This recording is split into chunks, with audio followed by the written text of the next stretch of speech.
అండి, welcome to my channel తాతమ్మ రుచులు. ఈరోజు క్యాలీఫ్లవర్ కూరతో మేము ముందుకు వస్తాను. ఇది చాలా సింపుల్ అండి. ఫస్ట్ నీళ్ళు స్టవ్ మీద పెట్టుకుని నీళ్ళు బాగా మరిగిన తర్వాత సాల్ట్ కొంచెం పసుపు వేసి క్యాలీఫ్లవర్ ముక్కలు అందులో వేసి ఒక 5 నిమిషాలు ఉంచి ఆ నీరు తీసేసి పక్కన పెట్టుకోవాలండి. స్టవ్ మీద ప్యాన్ పెట్టుకుని ఒక 3-4 టేబుల్ స్పూన్ల ఆయిల్ వేయాలండి. ఆయిల్ వేసిన తర్వాత అందులో ఈ క్యాలీఫ్లవర్ ముక్కలు వేసేయాలి. వేసి లైట్గా బ్రౌన్ కలర్ వచ్చే వరకు వేపించాలి. వేయించిన తర్వాత ఇది వేరే ప్లేట్లోకి తీసుకోవాలండి.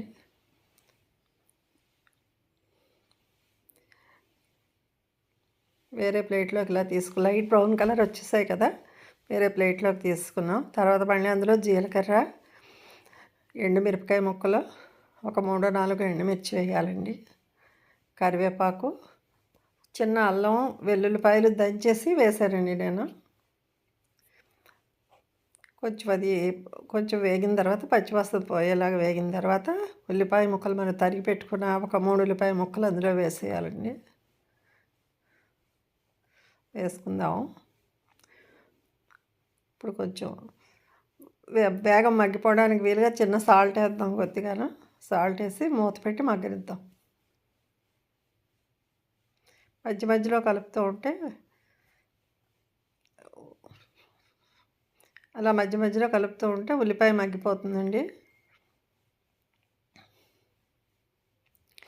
ఉల్లిపాయ మగ్గాక మనం వేయించి పెట్టుకున్న క్యాలీఫ్లవర్ ఉన్నాయి కదా, అవి అందులో వేసేయాలి. వేసేసి ఒకసారి కలపాలి. ధనియాల పొడి 1 టీ స్పూను, జీలకర్ర 1 పావు టీ స్పూను వేసి సరిపడా ముక్కలకు సరిపడగా సాల్ట్, పసుపు వేసుకోవాలి. ముందు కొంచెమే కదా సాల్ట్ వేసాము, ఇప్పుడు సరిపడా వేసుకోవాలి. వేసుకుని కలపాలి. కొంచెం కలిపేసి మళ్ళీ బాగా కలిపి మూత పెట్టాలి.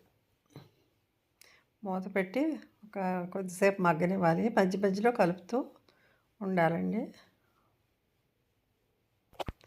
అలా కలుపుతూ వేగనివ్వాలండి. కొంచెం బాగా కలిపిన తర్వాత మూత పెట్టాలి.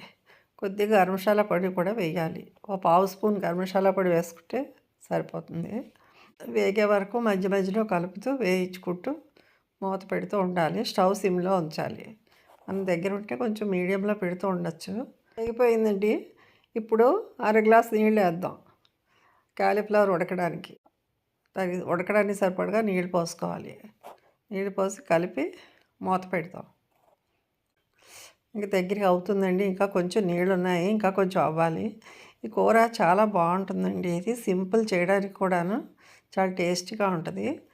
చివరిలోనేమో కొంచెం కొత్తిమీర వేసుకోవచ్చు, నేను వేయలేదు. ఇప్పుడు పాలు వేస్తున్నానండి. ఆ పాలు వేసినప్పుడు స్టవ్ హైలో పెట్టాలి. హైలో పెట్టి బాగా కలపాలి. దగ్గర పడే వరకు కలిపి బాగా దగ్గరికి పడిన తర్వాత అప్పుడు కొత్తిమీర వేసుకుని ఒకసారి మూత పెట్టాలి.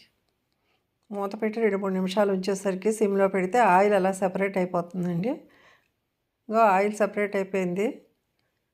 ఇప్పుడు స్టవ్ ఆఫ్ చేసుకోవాలండి. కూర రెడీ అయిపోయింది. ఒకసారి ఇలా ట్రై చేసి చూడండి. ఎలా వచ్చిందో కామెంట్ చేయండి. Thank you for watching.